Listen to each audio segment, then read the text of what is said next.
लालची किसान। ये कहानी दक्षिण भारतीय लोक कथाओं में से एक है। यह एक किसान की कहानी है जो एक गांव में अपनी पत्नी के साथ रहता था। उनके पास एक छोटी सी जमीन थी जहां वे सब्जियों की खेती करते थे और उन सब्जियों को बाजार में बेच देते थे। गांव में एक सरोवर के पास एक मंदिर बना हुआ था।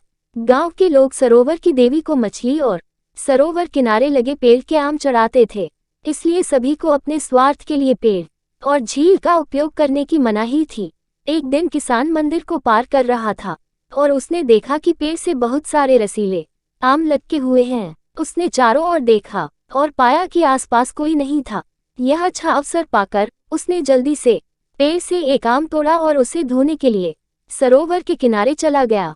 जैसे ही वह सरोवर में गया, उसने देखा कि कई मछलियां तैर रही हैं। उत्साहित किसान सरोवर से आधा दर्जन मछलियां पकड़कर खुशी खुशी घर वापस चला गया। अपने घर पहुंचने पर उसने तुरंत अपनी पत्नी को मछलियां दी और उसे स्वादिष्ट भोजन बनाने को कहा। पर जब पत्नी ने मछली का पहला टुकड़ा खाया तो वह तुरंत बेहोश हो गई। जैसे ही वह बेहोश हुई, पीछे से एक आवाज आई। आवाज ने किसान से कहा कि उसे उसके लालच की सजा मिली है। किसान ने अपनी गलती के लिए माफी मांगी और अपनी पत्नी को बचाने का अनुरोध किया।